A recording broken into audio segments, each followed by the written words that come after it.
Hello again. This is Mrs. Glannon with Chapter 8 of Who Could That Be at This Hour? And my little friendly fly that won't leave me alone. There he is again. So here we go with Chapter 8. Scolding must be very, very fun. Otherwise, children would be allowed to do it.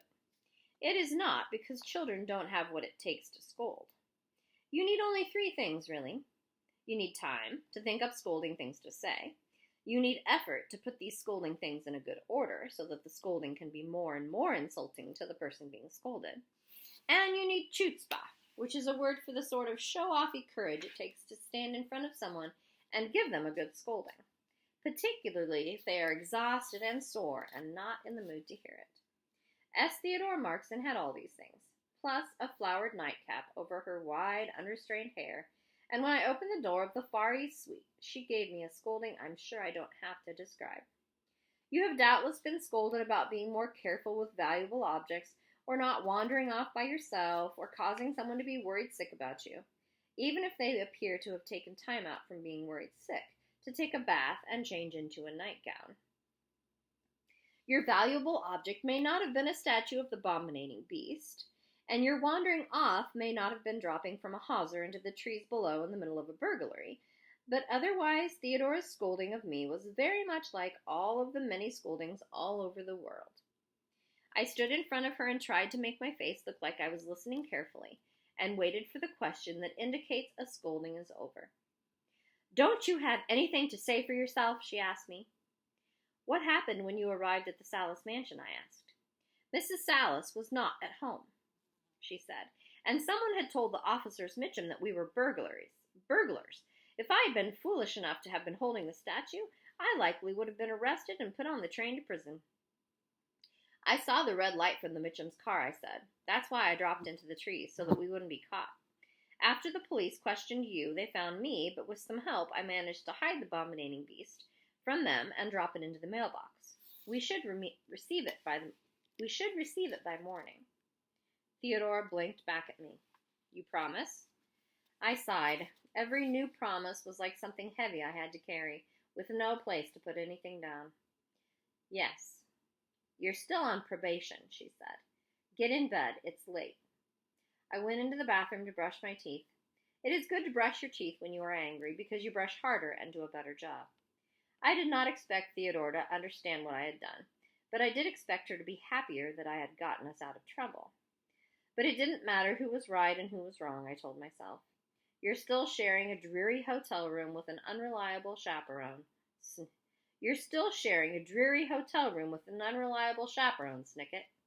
Get some shut-eye. It's a word which here means sleep. The sheets had spiky wrinkles, and the pillow felt like a bag of marbles, and I had a very lonely feeling thinking of how few people knew where I was or could come to me if I were in trouble. But I was too tired to be sad about it. The next morning I learned why our room was called the Far East Suite. It was located in the corner of the Lost Arms that was the farthest east, and so the very first rays of the sunlight came through the shutters and poked me in the eye. "Go play," I told the sunlight. "I'll catch up with you later."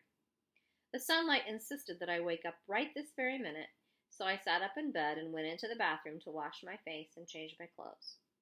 Then I quietly let myself out of the Far East Suite and went down to the lobby, where Prosper Lost was standing behind the desk, practicing his slippery smile. Rather than telling me that a package had arrived, he made me ask if a package had arrived, and then brought it out from underneath the desk. When I held it in my hands, my mood improved. I sat in the lobby for a few minutes to see if a woman with bad earrings would stop talking on the phone, but then gave up and decided to walk over to the library. Dashiell Quirty was chasing a couple of moths out the front door. "Welcome," he said to me, his voice as deep as ever. "Can I help you?" "Good morning," I said. "I don't think I need any help, thank you. I'm just looking for something to read." "Be my guest," he said. "If you can't find something you like, I'll be unpacking a new shipment of zoological books in a little while." "That reminds me," I said, as if I needed to be reminded. "Have you heard back from the Fourier branch about that book I ordered?" "But I cannot meet you at the fountain by that Belgian author," he said. "No, nothing yet, I'm afraid. although I did receive a somewhat mysterious request from that very branch. Someone is looking for a book I've never heard of before. What's it called? QWERTY reached into a pocket of his jangly leather jacket and pulled out a card. The author is Dawn T. Worry, he read out loud, and the title is I'll Measure It Myself. Sounds like a math textbook of some kind. And if you look at it, Dawn T. Worry is Don't Worry. I'll measure it myself. Could be, I said. Say, can I request another title? Of course, he said. From the Furrier branch again? Yes, I said. QWERTY took a pencil from behind his ear while I reminded myself for a moment that his ragged hairstyle was probably very attractive to somebody. And the author of the book you're looking for? Please. Please? Another Belgian, I said. And the title is Be Very, Very Careful. Please, be very, very careful, the sub-librarian repeated. Sounds like a scary story. I hope it isn't, I said, and excused myself to find a book. I was in the mood for something I had read already, and for an hour I sat in my usual spot and read about someone who was a true friend and a good writer who lived on a bloodthirsty farm where nearly everyone was in danger of some sort. It was a good book, and I was sorry to put it back on the shelf. On my way out, I found QWERTY leaning over an open cardboard box, fiddling with a stack of books. What are you doing? I asked him. Checking the jackets, he said. You'd be surprised at how often one book is slipped into the cover of another. Really? Oh, yes, the sub-librarian said with his usual blank look. Very often you expect one thing from looking at the outside of it, but then you open it and there's something else entirely. My stomach walked down a few stairs. Thank you, I said, and quickly got out of the library and sat on the steps in the morning sun. I looked at Ellington Faint's handwriting on the label of the parcel, which had a faint scent I couldn't quite place. It was something from her cottage. I looked out at the tall metal sculpture in the middle of the lawn, its shape still unreadable to me, and then I tore open all the newspaper and held the object in my lap. It was a bag of coffee, with a strong, earthy smell and a black cat stenciled on it. I looked at it for a long moment and even opened the bag to see if the abominating beast was inside. Of course it wasn't. A car pulled up to the lawn, and I looked up to see Pip's smiling face behind the wheel of Bellerophon taxi.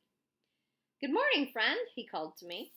I have a couple of extra donuts from Hungry's. Want one with your coffee? He was grinning at my bag, but I was in no mood to grin back. Yes, I said. And a ride? Got a tip?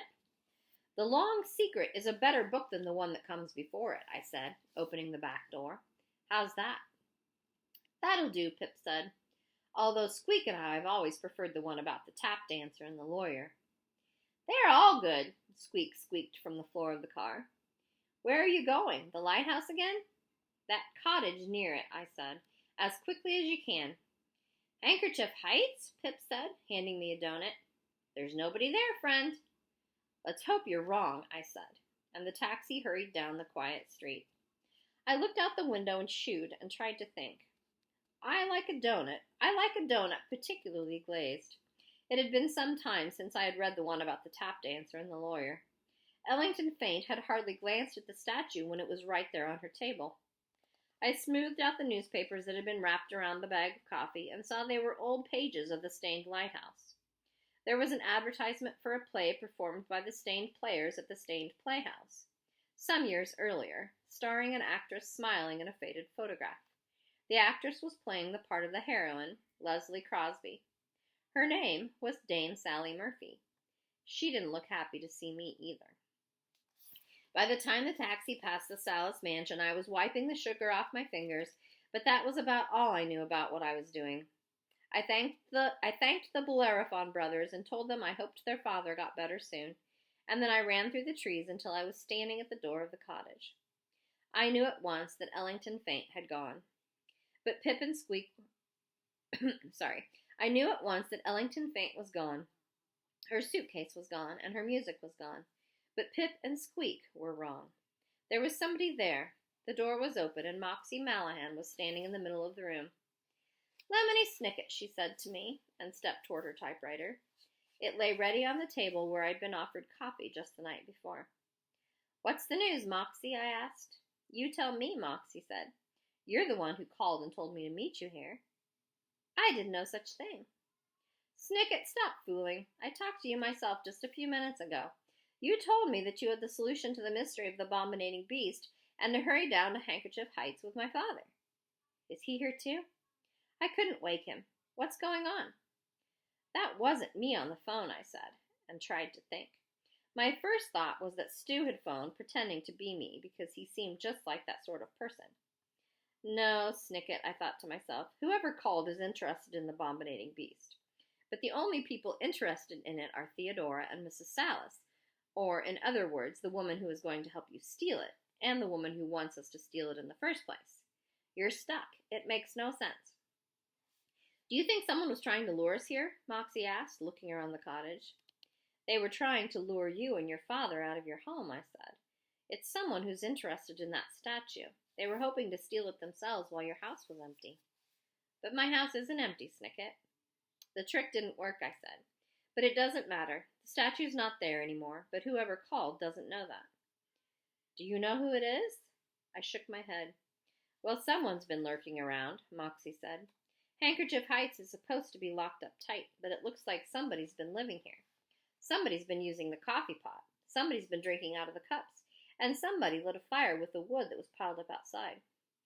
And somebody's been eating your porridge, I muttered, looking quickly around the room. What? Nothing. Was someone using an old-fashioned record player, or a pair of binoculars, or a suitcase full of clothing? We never had anything like that here, Moxie said. Why are you asking? What's going on? Who was here? I don't know, I said, and it was true. I had talked to Ellington Faint, but I did not know what I knew about her. And you promised, Snicket, I told myself. You promised to help her. I stalked out of the cottage and found the ladder she'd used to get to the top of the tree, leaning against the side of Handkerchief Heights. I thought of the ladder I had hidden in the bathroom of the Hemlock Tea Room and stationery shop. If you hadn't put that ladder there, you wouldn't be here now, Snicket. You wouldn't be in this mess, or this mystery, or this messy mystery, or this mysterious mess. You'd be deep in a hole in the city with a measuring tape your friend gave you, doing something else you'd promised to do instead. I got mad and I kicked the ladder, and then I realized that I was still holding the bag of coffee and threw it to the ground. It burst open. I picked up the torn paper of the bag so I wouldn't be littering, but there was nothing I could do about all the coffee in the grass. Maybe earthworms would want it. Theodora was probably drinking coffee right this minute, I thought to myself, waiting in the Far East suite for me to bring her the statue I promised would be there in the morning. No wonder I was still on probation. I stared at the ripped, stenciled cat in my hands, and then out at the enormous, eerie view of the clusterous forest. I imagined it had been a pretty view of the sea back when the sea had been there. The water would have been very choppy, with small patches of foamy white darting this way and that. Like handkerchiefs, I thought, and the newspaper on the hawser, flapping in the breeze, would have looked like handkerchiefs too. Washerwoman, she'd said. Laundry. Ellington Faint was a liar. I glared out at the rustling seaweed for quite some time. Sometimes you have the time, the effort, and even the chutzpah to give someone a good scolding. But there's nobody around who deserves it. Moxie came up behind me and put a hand on my shoulder. So, she asked. So? What's going on, Snicket? Who do you think was living in the cottage? How do you think they broke in? When do you think they got there? I didn't reply, but when I turned to face Moxie Mallahan, she didn't look interested in the answers to these questions. She wasn't even looking at me. Instead, her eyes were focused everywhere else, as if she were scanning for the answers at the lighthouse, or back in the cottage, or down a ways in the Salas mansion, or off the edge of the cliff where I had first arrived in Stained by the Sea. Then she asked a new question, and this question had my full attention. It is a question I had been asked 3 times before, and each time the answer was unpleasant. The answer is always unpleasant because it is an unpleasant question. Where is that screaming coming from, is what she asked.